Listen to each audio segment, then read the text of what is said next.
All right, Chris, congratulations. Thank you very, very much.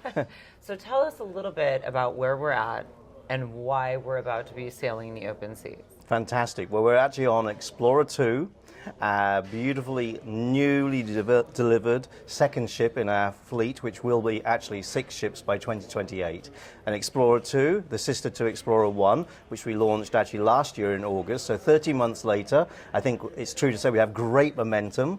We're building our brand, we're building our awareness, and of course Explorer II really, she is the sister of Explorer I. She has that same European elegance and of course that Swiss sort of fine luxury that runs through the entire ship. She has her own personality. You'll see a little bit of the difference in some materials, some colors, of course. A few spaces may have been enlarged or, adjusted a little bit, but she's basically the sister to Explorer One. Well, so Explora is a brand new cruise line, and this is a brand new cruise ship. How do you build a cruise line from the bottom up? A great question. Well, first of all, you take a family that has an incredible vision, has a dream to model actually a new style of ocean travel based upon their own personal experiences. And really we want to deliver that ocean state of mind. That's our organizing idea. So when you look at Explorer 1 and Explorer 2, you'll see the light just flooding the ship actually. You'll always see the ocean. And of course the ocean's our home. The ocean is what we must protect for the next generation, yes. But the ocean allows you to have a very transformative experience, whether that's reconnecting with your loved ones, meeting brand new people, etc. But you take that vision, that dream, and it becomes a passion project, not only for the family, but of course for all of us who joined. I've been with the brand now nearly 4 years actually, and it's been amazing to look at a blank piece of paper and bring this vision to fruition and really do something that is different. We are more actually a boutique cosmopolitan ultra luxury hotel whose home is the ocean than actually a cruise ship. Of course, we are a cruise ship. You are a cruise ship, but we love cruising. Yourself and some of your other executives as well came from the luxury hotel industry. That's correct. That's correct. And we felt there was an opportunity to really deliver this unique experience, modeled after a resort, a hotel. And when you're in the lobby of our ship, actually, that lobby bar, that 2-story area there, you really get that sense of being in a resort. People say, wow, this feels not like a ship. And again, with the light and the spaces we have, our beautiful journey, our boutiques, our monobrand watch shops, or actually on this ship, the Buccellati first ever boutique at sea. So we really brought some very unique, I think, experiences and elements to the actual experience as well. Now, talk a little bit about the restaurants and F&B on board. Yeah, well, when we were actually taking that vision of the family, we also asked 20,000 affluent travelers what they wanted. So it's that art of listening. And they basically said they wanted a beautiful, elegant ship. So we went to the finest maritime architect, Martin Francis, and Fincantieri, the finest luxury Italian shipbuilders, to design the ships, of course. And then they said they wanted space and they wanted choice and they wanted design. So you'll find the ship is the most spacious ship. That space allows us actually to create that choice. 6 restaurants. So this is answering your culinary question. We set out to basically offer the finest culinary experiences at sea, but of course culinary that could be rivaled with any restaurant on land.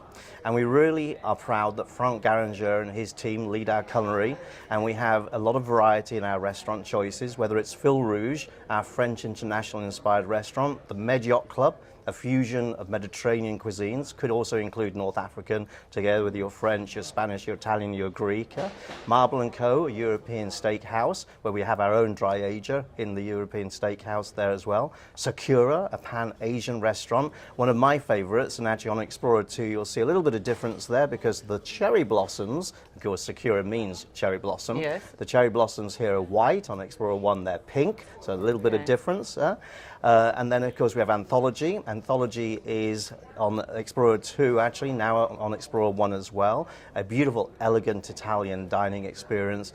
And then the Emporium Marketplace, which is 18 culinary stations where you actually feast literally with your eyes first, and then of course taste all those amazing flavors. From around the world. From around the world, exactly, exactly.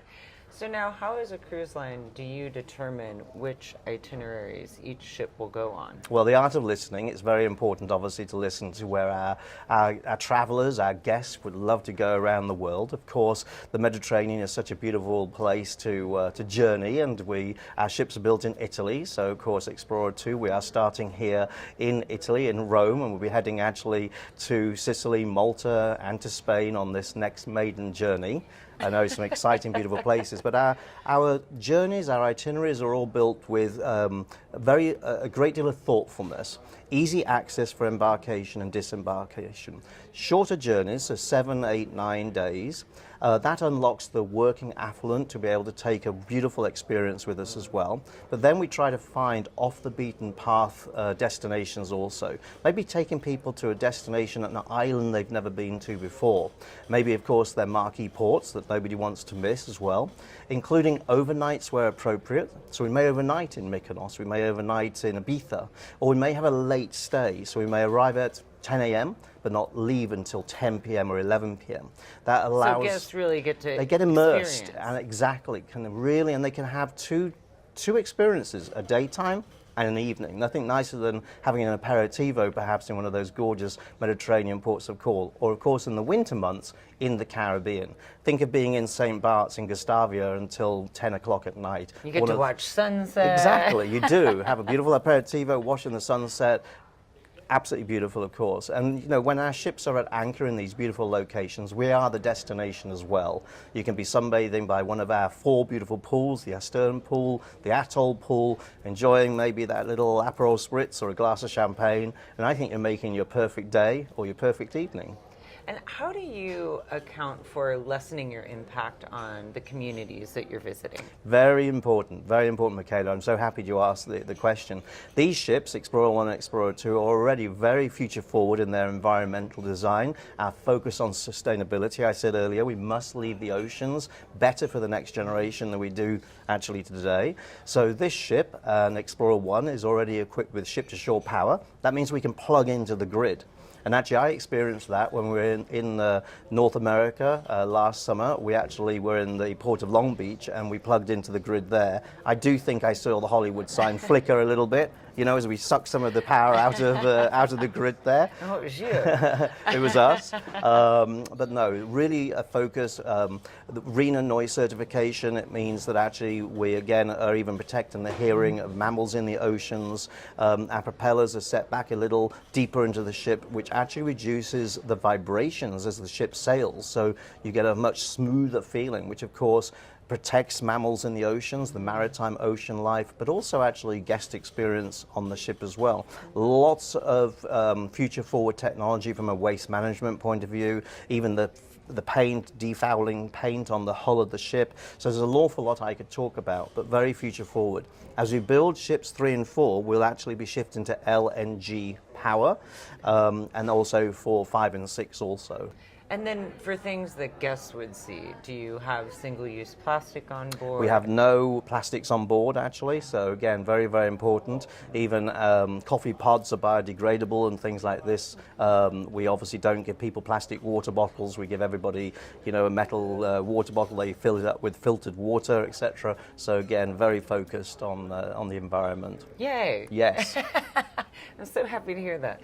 Now, please talk a little bit about the destinations you choose. Dig in a little bit more there. I know you said it's based on what these 20,000 luxury travelers are seeking. Yes, yes, I'm sure there's other deciding factors for your cruise. Well, there are, of course, and, you know, first of all, with one ship, you know, you go to the most popular destinations, which, of course, the Mediterranean and the Caribbean. With our second ship, we're repeating that because we are seeing momentum, we are seeing demand. There's also, you have to take into account, we wanted to sail obviously in the Red Sea and the Middle East, so we made some changes for the winter of 24-25 and also the upcoming winter as well. But as the fleet grows, we're able to go to many more destinations. So as we launch Explorer 3 in the summer of 2026, we'll then be able to add Northern Europe, for example. We'll be able to add the Maritimes again of Canada, New England. We'll probably be able to do the Panama Canal again, and then through to the West Coast.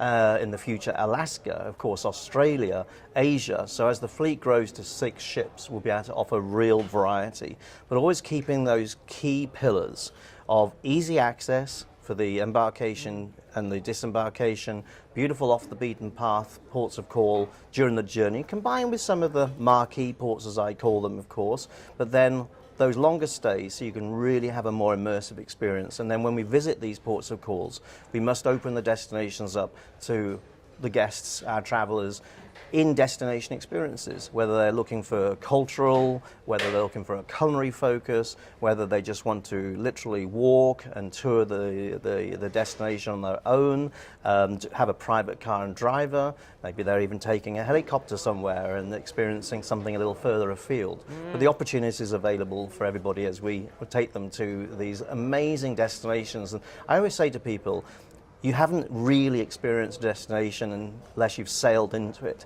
It is such a beautiful thing, that ocean state of mind again, sailing into a port of call tends to be so much more transformative and beautiful than actually landing at an airport and getting into a car and driving into it. The airport's like, an hour away from wherever you're going anyway. Yeah, exactly. Well, now, talk a little bit about how you select the partners on the ground that are putting together that experience, because oftentimes it seems like you're actually giving your guests more time in destination, which is huge, because all I'll say is a different cruise line that I sailed with, there were so many people getting off board. It was total pandemonium and chaos, and by the time we actually got to like the person that was taking us, our experience was actually half the time that we originally had. But I think, and that actually, again, great question. Looking at the different types of destination management companies we're working with, not always do we want to work with DMCs who work with other cruise brands. We may in certain locations, but we'll also be looking for those that have a true focus on individuality and delivering very special experiences, authentic, local personalities. Exactly, that authenticity in the destination, I think, is really important. But it goes back to actually itinerary planning. When are we arriving in a destination? So, Mykonos, very popular island, beautiful resorts, beautiful hotels, but are very popular for the cruise industry as well. So if we see there's going to be 5 or 6 ships on a particular day, we're not going to go there that day. We're going to change the day. And in fact, I've got a great example. Saturday is a good day for us to be there. Why? Because many of the larger ships are actually in Athens turning. It's the end of their cruise, as they would call it. Okay. But we started our journey maybe on the Thursday or the Friday, and therefore we can be in somewhere like Mykonos. So we look at all of that as well. So to your point, we don't necessarily have to be in destinations. There's a lot of places we can take our guests to, unlocking new ones as well. Recently I was in Paros, and what a great Greek destination that hasn't always been on the top of everybody's radar, but such a beautiful place to actually go and discover now. Who is your type of traveler? Who's sailing with you? I know it's new, but you obviously came out with a vision board. We did. I mean, brand new, of course. Nobody knew Explorer Journeys before. They knew the group, the MSC group, obviously, our parent, which, by the way, gives us incredible stability in this industry. Yes, the MSC group being the largest shipping company in the world. But our target guest, and I intimated a little bit about why we did shorter itineraries. Now, of course, I should say, all those shorter itineraries can combine. But the shorter itineraries are your working affluent. We're designed like that boutique cosmopolitan luxury hotel. So we're trying to obviously unlock the new to cruise, as they're most commonly called, new to ocean experiences. Those travelers who think they don't want to take a cruise because all they see is 16-night cruises or something like that. Maybe they've got myths about actually a cruise experience. Right, the throngs of people. And we're going to break that mold for them. They're going to feel very comfortable in more of a hotel environment. So that unlocks an awful lot of people. But of course, there's a curious, loyal cruiser. Curious because they've been cruising a lot before, but they now see our brand. and they're hearing about our brand. They're hearing about the amount of space, the largest lead-in suite in the industry at 377 square feet, or ocean penthouses, ocean residences, that choice of 6 restaurants, 12 bars and lounges, 8 indoors, 4 outside, 4 pools, numerous whirlpools. So they've got all this choice, and they really are sort of falling in love with that. They're curious because they're cruising on other brands, but they want to try us out as well, and of course they're very welcome. Solos, no longer a niche. Solo travel is actually very popular, and we accommodate our solos beautifully. You do not have to feel alone. You could be hosted with dinners, of course, with all of our hosts. And do they have to pay a supplement? Yes, but we actually start at 125%, and we seldomly have 200% solo fares. Maybe if you want the owner's residence, you may pay the 200%. Right, wow. But actually our solo fares are very attractive, and we really welcome that. Families. We're a brand owned by a family. So children are allowed. Children are welcome, but we've thoughtfully curated the experience. I think we're one of the few ultra-luxury ocean brands that actually has a lounge, a club, specifically designed for children. It's called the Nautilus Club. So if you're 5 to 6 years of age, up to 17, that is a beautiful area for you to go. In fact, some parents have said they couldn't even get their kids out of there. I've seen a few kids who seem to be older than 17, even maybe 37, because they love all the stuff in there. Yes, all the fun things, etc. We have 80 connecting suites. Wow. So that really accommodates, for families very well. We also have an adult-only pool, the Helios pool, which actually on this ship has beautiful new furnishings by a beautiful Italian outdoor furnishing company called Unipiù, and beautiful space only for adults. So again, this is why we have the space, the size of our ship, 63,000 tons, but the most spacious ship actually sailing today, both indoor and outdoor guest to space ratio. So families very welcome. Wow. So and how many keys do you have? 461. And Michaela, I love how you asked that question because you asked it just as if we're a hotel. You didn't say how many passengers do you have on board. We don't count our passengers in reality. Of course we do, right. But we have 461 suites. It doesn't matter if they're all occupied or not. We're a hotel whose home is the ocean, delivering a transformative experience to allow our guests to discover their ocean state of mind. And what is your staff to guest ratio? 1.25 to 1, basically. And of course, we call all of our hosts. Okay. And I think that really sets a wonderful expectation, which I'm happy to say, and I believe we're always exceeding.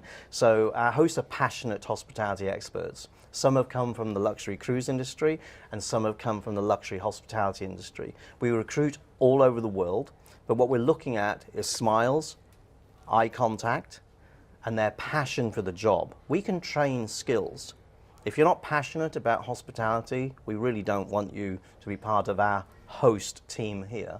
And I think everybody comments about how beautiful and welcoming our hosts are, warm, exactly, the warm. I was greeted by like 30 people, which was lovely. Great, no, it's every great hotel must have great service, yes. It's a very important element of the experience, and so I'm very proud of our hosts, and we continue to, I think, recruit the finest in the industry. I mean, other than several more ships coming online in the next few years, what are you most excited about? Oh, that's great. Well, of course, very excited to be sitting here on Explorer II, 13 months after the launch of Explorer I. I mean, we told a bold story. Yeah, I've been with the brand 4 years now. We told a very bold story that many didn't believe. Some did, and I actually have to thank those that did support us and believed us from day one. But today, we literally are proving that the story we told is coming to fruition, and it will come to fruition. Another ship launching our 3rd ship in 26, 2 ships in 2027, and of course the 6th ship in 2028. Try saying that, and this is water in the glass here. But the 6th ship by 2028. And so I'm excited about our acceleration. I'm excited about the momentum we have. I'm actually excited by the amount of people who are coming up to me, whether they're travel advisors or whether they're guests, of course, and saying, I need to apologize to you, Chris. And I said, what do you need to apologize for? And they said, because I didn't actually jump and support you when you started telling the story. I have full respect for that. But now, of course, had to they're prove hearing. yourself. Yes, we had to prove ourselves, and we have, and we will continue. We're absolutely laser focused to continue to deliver a very high level of service and delivery. And of course, you know, this is still a passion project for our family, for all of us that work with the brand. And it's an amazing feeling having actually taken that blank piece of paper to deliver something that is really unique in the industry. Now, do you guys have a loyalty program? Not as yet. Okay. Not as yet, but we will. We're working on something. Sometimes I always say... I know they take a while to build. Yeah, I always say we're brand building. And we will be brand building for many, many, many, many years, probably forever. And I think that's the sign of a good brand, because if you stop brand building, you're probably going to become brand stagnant. So why do I say we're brand building with your question? Because we just don't want to launch something that is just a typical loyalty program. Every element of this brand has been designed thoughtfully. And that's a key word associated as part of the DNA of our brand, the thoughtfulness. And so if you're going to design a loyalty program that has true value, and it may not be all about how many points do I get. People want, I think, to collect unique experiences. They want to feel recognized. Yeah, so how do we create a differentiating loyalty program? And I hope we can do it, yes. And well, you said the word value, and I have to say, people with money are happy to spend the money as long as they don't feel like they're getting nickeled and dimed. Correct, correct. So. And actually that sort of opens up the opportunity for me to say we really deliver incredible value. In fact, the entire industry delivers incredible value, but when you think this is an all-inclusive experience, you're welcome with that glass of, well, actually a bottle of chilled French champagne from the house of LVMH. Let's move over to that. Exactly, exactly. You know, that beautiful bottle chilled in the suite. Of course, we pour French champagne all throughout the ship. You know, all your culinary, all your wines, your beverages, etc. All your tips are included, all your internet. And in fact, there's another opportunity to unlock that guest who doesn't cruise because they think that they won't be able to connect with their business, their own personal company maybe, or they want to post. But we have the best internet. The number of times I called Lindsay, I was like, Lindsay, am I going to be able to, I have to have a call, I have to have, and she's like, we have great Wi-Fi. You are, you see, the epitome of what some people think. And I don't blame them for thinking, but now they have an experience, they have a brand that they can trust, because each suite allows for 6 devices to be connected, 3 per guest. Wow. And we have a router in every single suite. And we have 2 service providers. I have done live streaming webinars. I have been on numerous calls with our Geneva headquarters in Switzerland when we've been out at sea, and it's never failed me. Wow. And really exceptional quality internet. I have to thank our Chief Technology Officer for doing an amazing job, but it's actually very important to many, many travelers, yes? I would say you're going after an affluent traveler, you're attracting travelers that maybe have never cruised before and kind of hesitant about it, culturally curious. Yes, yes, yes. Okay. There's also an aspirational traveler. I read a report recently, and it surprised me, that 30% of luxury travel could be classified as aspirational. So of course, you know, celebrating life's monumental dates, a birthday, of course a wedding, a honeymoon, maybe it's a divorce. We have things to celebrate in life, freedom, but we have things to celebrate in life, and celebrating with travel is perhaps one of the most rewarding things you can do. So that aspirational travel doesn't mean they're necessarily truly affluent, but they've saved, and they may do it every 5 or 10 years, or for those key anniversary dates. And you know, some people say to me, "Oh, Chris, I've been there, so I don't need to go." And I say, "But when did you go?" And they say, "Oh, 20 years ago." I said, "Who did you go with?" "Oh, an old girlfriend." I think, well, 20 years have passed. You're now married, or you're now a new girlfriend or boyfriend or whoever. You're going to see it through completely different eyes, and actually going back to destinations a second or third time is amazing. You can embrace something that you really enjoyed. Maybe it was a restaurant and you go back there. Maybe it was you just had an incredible experience and want to share that experience with somebody fresh or new. So I always sort of say, don't dismiss places because you think you've checked the box. Go back, discover them again, and of course, we're a destination as well. Nobody is delivering our type of experience. So I do like to say the time is now to really, you know, come and experience Explora journeys, and of course, these great destinations we're going to. Well, congratulations. Thank you. Thank Very you. excited. Thank you. So High sail five for with that, you.